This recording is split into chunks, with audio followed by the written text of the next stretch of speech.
नमस्कार, मैं हूं हरिंदर कौशल। दिल्ली के मुख्यमंत्री का कहना है कि दिल्ली सरकार के बीच में भ्रष्टाचार के लिए कोई जगह नहीं है। उनकी नीति है कि यदि कोई उनकी सरकार में भ्रष्टाचार करता है तो उसको तुरंत प्रभाव से बर्खास्त कर दिया जाता है। दिल्ली सरकार के अंतर्गत दिल्ली सिविल डिफेंस नाम की एक संस्था कार्य करती है। इस संस्था का उद्देश्य आपातकाल में जनता की सहायता करना है। इसमें कार्य कर रहे महिला पुरुष जब भी कहीं पर भी कोई आपातकालीन स्थिति आती है तो वहां पहुंचकर जनता की मदद करते हैं। चाहे भूकंप हो, कहीं आग लग जाए या बाढ़ की समस्या हो, कैसी भी परिस्थिति हो, ये लोग बहुत ही कम समय में वहां पहुंचकर जनता की सेवा करते हैं। यहाँ तक कि महिलाएं बसों में मार्शल की जगह भी ड्यूटी पर लगाई जाती है, जिनका कार्य महिलाओं को सुरक्षा प्रदान कराना होता है।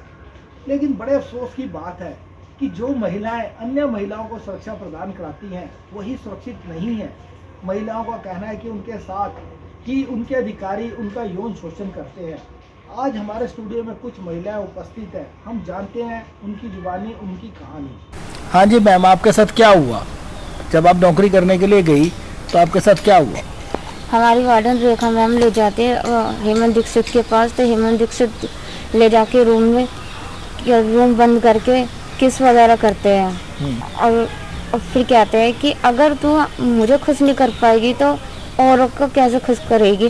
तो मैंने उनसे बोला, मैंने कहा सर मैं इस काम के लिए नहीं आई हूँ, मुझे सिर्फ ड्यूटी चाहिए। तो उन्होंने कहा ड्यूटी मिल जाएगी लेकिन है ना आपको पहले मुझे खुश करना पड़ेगा। क्या आपकी वार्डन ने आपको बताया नहीं कि आपको क्या करना है, कैसे वो करना है। तो अगर ये नहीं कर सकती तो ड्यूटी नहीं कर सकती, परमानेंट ड्यूटी दे दूंगा, लेकिन अगर आप ड्यूटी नहीं कर सकती तो फूटे यहाँ से, निकल ले यहाँ से। तो बदतमीजी कुछ करना पड़ेगा, मेरी बात मान ले, वरना तेरे साथ जोर जबरदस्ती भी हो सकती है। हाँ जी मैम, आपने भी बताया, जैसे कि अभी मैडम ने बताया कि इनके साथ जो है वहाँ पे जो इनके आईसीडी है उन्होंने बदतमीजी करने की कोशिश की, यौन उत्पीड़न होता है। तो क्या आपके साथ क्या किस प्रकार की घटना हुई? ये मैडम बिल्कुल सही बोल रही है, वहाँ पर सब यही होता है सर नंदनगरी में। मेरे पास भी रेखा मैडम ने भी, जैसे कि मैंने पहले भी बताया था सर कि रेखा मैडम मेरे पास भी खुद आई थी। हस्बैंड वाइफ दोनों ही आते हैं, वो हर लड़की के घर जाते हैं वो। तो वो मेरे घर भी आए थे दोनों, तो उन्होंने भी मुझे खुद ड्यूटी का ऑफर करा था, लेकिन वहाँ पर नहीं बताती है क्या है। लेकिन जब रास्ते में जब वहाँ पर लेके जाती है ना रूम में, तो रूम के बाहर बता देती है कि मैं ये करना है। अब उस कंडीशन में कहाँ निकले, क्योंकि रात का टाइम होता है, वहाँ से रात का टाइम था। कहाँ पे ले गई थी आपको? सर यमुना स्पॉट में मुझे लेके गई थी वो। यमुना स्पॉट में रूम बने हुए हैं, तो वहाँ पर वो मुझे लेके गई थी, जहाँ हमारे आईसीडी साहब भी थे और भी अधिकारी थे, जैसे कि निर्मल गुप्ता जी, ओपी शर्मा जी और आपका ये टीपीएस वर्मा जी, ये भी थे वहाँ पर, और 2-3 और हैं जिनके मैं नाम नहीं जानती हूँ। तो इन लोगों ने मेरे साथ भी बदतमीजी की। अच्छा। हाँ। तो आप कैसे निकली वहाँ कमरे में से? जब आपको कमरे में ले गए तो कमरे में किस प्रकार का माहौल था, कौन कौन था वहाँ पे अंदर? वहाँ पे यही सब थे सर। अच्छा। और इन्होंने मेरे को भी बेड पर डाल दिया था जबरदस्ती। बस मैं वहाँ से समझ नहीं आ रहा सर मैं क्या करूँ, क्योंकि मेरे हाथ पर बिल्कुल ठंडे हो गए थे, मेरे दिमाग में काम करना बिल्कुल बंद कर दिया था। बस यही समझ रही थी कि यहाँ से मैं निकलूँ तो कैसे निकलूँ, क्योंकि वहाँ बाहर कन्वेंस भी नहीं है। बाहर निकली हूँ सर मैं, वहाँ पर एकदम बिल्कुल सुनसान, एकदम सन्नाटा। सामने हॉस्पिटल है वहाँ पर, इंदिरा गांधी हॉस्पिटल, जबकि मैं वहाँ जा करके अंदर एंट्री करी है, मैंने वहाँ जाके छुप गई हूँ। बस वहाँ मैंने रात गुजारी है सर इमरजेंसी में। हाँ जी मैम, आप क्या कहेंगे? आप बताइए आपके साथ क्या किस तरीके की वारदात हुई? जैसे हमें इन दोनों महिलाओं ने बताया कि इनके साथ जो है किस प्रकार की बदतमीजी हुई। रात को ड्यूटी लगा दी जाती है, रात को कमरे में भेज दिया जाता है, वहाँ पे 2-3 अधिकारी होते हैं, वहाँ पर जाकर इनके साथ धोधी की गई। महिला थी, एक किस प्रकार बाहर निकली होगी और इन्हें जाके हॉस्पिटल में छुप के जान बताई। तो आप अपना बताइए कि आपके साथ किस प्रकार वहाँ पे? सर ये बात इन्होंने बिल्कुल ठीक कही है, मेरे साथ भी रेखा मैडम ने ऐसे ही करा। मेरी भी बात हुई, मुझे 2 साल से नौकरी के झांसे में लेकर आ रही है और कहती है जी पैसा, या तेरे पास पैसा हो तो पैसा दे, वरना तेरे को निर्मल गुप्ता सर के साथ मिलना घूमना फिरना होगा, रात सोना होगा, तेरी नौकरी पक्की हो जाएगी। इस चीज की गारंटी मैं लेती हूँ। सर ये बताइए कि यहाँ पे हम गलत करने के लिए हमें एक पैसा नहीं दिया, हम अपनी घर फैमिली कैसे संभालेंगे? नहीं, 2 साल से आप काम कर रही है, आपने कहा कि जो आपको ये जो कार्य दे रहे हैं स्वेच्छा से दे रहे हैं, मतलब कि आपको किसी प्रकार की कोई सैलरी नहीं दे रहे, नहीं, फ्री। तो ये किस प्रकार की संस्था है? दिल्ली सरकार किस प्रकार आप लोगों को जो है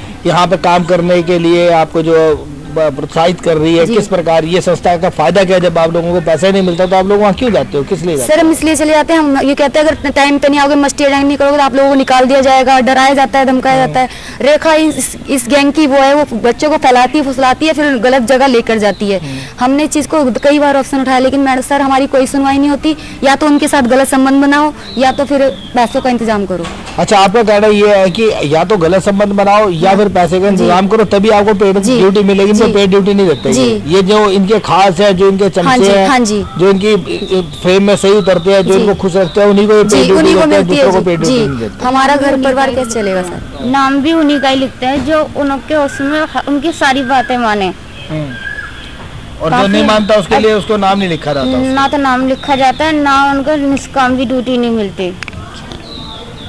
हाँ जी मैम, आप बताइए, आपका भी एक अपना कहते हैं कि बड़ा बुरा एक तजुर्बा रहा है, जैसे कि आपने बताया कि यहाँ पे इस प्रकार का ही होता है। आपके साथ किस प्रकार इन्होंने, क्या घटना हुई और किस प्रकार इन्होंने आपसे बदतमीजी करने की कोशिश की? सर रेखा मैडम ने मेरे को बुलाया, डीएम ऑफिस के बाहर बुला के उन्होंने, फिर वो लेके गई मेरे को, तो वहाँ पे देखा 2-3 अधिकारी बैठे थे, 3-4 लड़की थी वहाँ पे, तो वे ड्रिंक कर रहे थे अधिकारी, तो लेडीज तो उठ के बाहर चली गई थी, फोन पे बात कर रही थी अपने आपस में।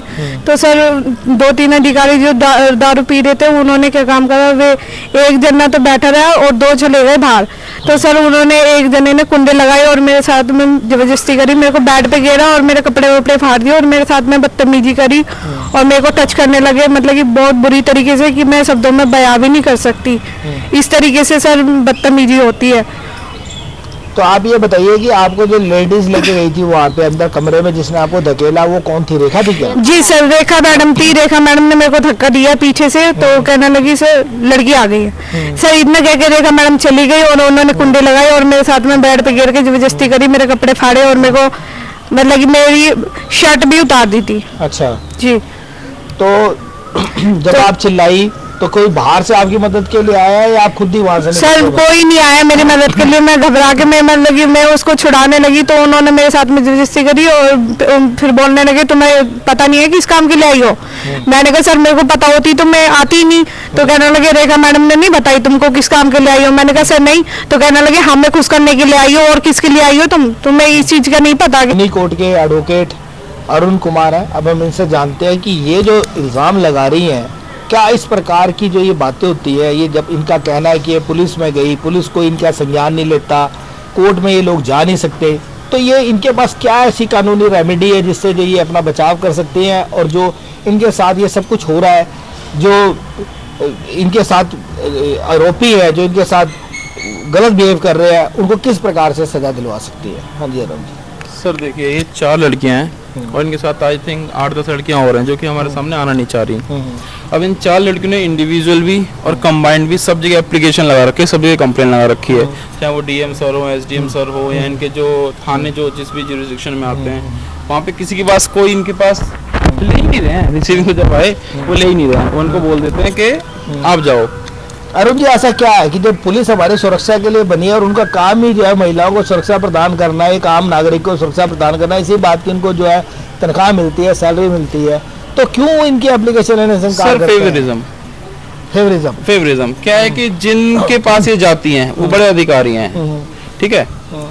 अब जो रेखा मैम इनको जिनके पास भेजती हैं वो वही हैं। अच्छा, कारण ये है हाँ, कि रेखा मैम इन चारों को, या ये तो 4 हैं सर, 400 हैं, 400 को जिनके पास भेजती हैं वो ऊपर वाले अधिकारी हैं। उन अधिकारियों की वजह से ही रेखा मैम वहाँ पे टिकी हुई हैं। या रेखा मैम या जिन्होंने 4-5 नाम और लिए लड़कों के, या जो भी आईसीडी जो लगे हुए हैं, वो सब ना उनके साथ फेवरिज्म होता है, इस वजह से वो रेखा मैम टिकी हुई हैं, वो सर टिके हुए हैं, और इनकी इस वजह से कोई कंप्लेन नहीं ली जा रही है। बात ये है। अच्छा, तो आपका कहना यह है कि जब तक ये फेवरिज्म खत्म नहीं होगा तब तक जो है कब तक नहीं होगा, तब तक वो रेखा मैम या वो जो भी लोग उनके खिलाफ कंप्लेन ना हो, उनको वहाँ से ना हटाया जाए, तब तक कानूनी कार्रवाई क्या कर सकती है?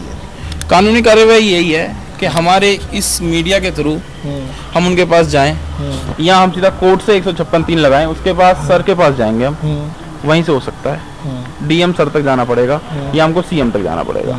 तो ये बताइए कि आपका जो आईसीडी है उनका क्या नाम है, जो जिसके अधीन आप काम करते हैं, जिनका काम है कि आपको नौकरी दें, वो ड्यूटी लगाना, आपकी नौकरी देना, ड्यूटी लगाना, आपको पेड ड्यूटी देना, ठीक है ना, वो कौन है? उनका नाम है हेमंत दीक्षित, आईसीडी है। हाँ जी। वो क्या करते हैं, वो उनका क्या रोल है इसके बीच में? वो आपको क्यों नहीं देते पेड ड्यूटी?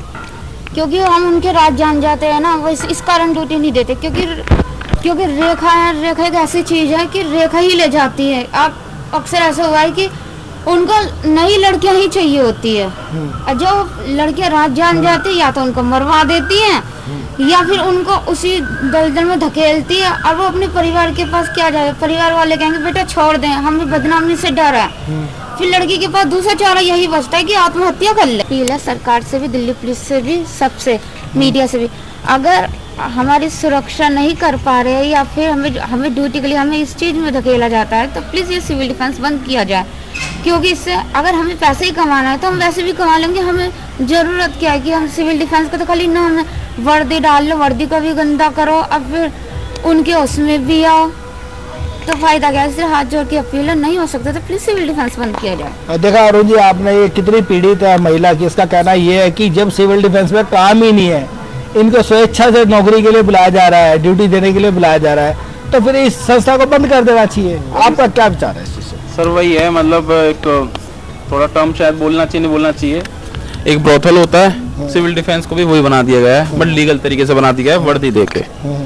ऊपर वाला जो स्टाफ है इनको उसी तरीके से यूज करने की कोशिश में लगा हुआ है। इधर आप सेक्सुअल फेवर दो या आप पैसे दो, वरना आपको पेड ड्यूटी नहीं मिलेगी, अनपेड मिलेगी। आप खड़े रहो सर सड़कों पे वर्दी पहन के, ये वर्दी का भी अपमान। और आपने सुना कि हमने सबके विचार जाने, महिलाएं इतनी परेशान है, इनका कहना है कि जब सिविल डिफेंस के बीच में काम ही नहीं है, वॉलंटरली इनको नौकरी पर लगाया जाता है। 2 साल हो गए इन महिलाओं को काम करते हुए, आज तक इनको एक भी पेड ड्यूटी नहीं दी गई, तो क्यों इनका शोषण किया जा रहा है? क्या इनका शारीरिक शोषण करने के लिए डीसीडी को बनाया गया, दिल्ली सिविल डिफेंस को बनाया गया? क्यों इन महिलाओं के पास काम नहीं है, क्यों इनको पेड ड्यूटी नहीं दी जाती, क्या कारण है? प्रश्न तो उठता है दिल्ली सरकार की कार्यप्रणाली पर। अगर इसी प्रकार की अगर ये संस्था है, तो संस्था को जैसे इस महिला ने कहा कि इसको बंद कर देना चाहिए। जब इनके पास काम ही नहीं है तो काहे को इनको अंगेज कर रखा है? ये कहीं और भी काम नहीं कर सकती, किस प्रकार से अपना घर चलाएंगी, किस प्रकार से अपने बच्चे पालेंगी? क्या अगर इनको इसी पेशे में आना है तो फिर सिविल डिफेंस की क्या जरूरत है, जो उनका कहना है। आशा करते हैं कि आप इस बात का दिल्ली सरकार संज्ञान लेगी और इनकी जो समस्या है उसके ऊपर उसका समाधान निकालेगी।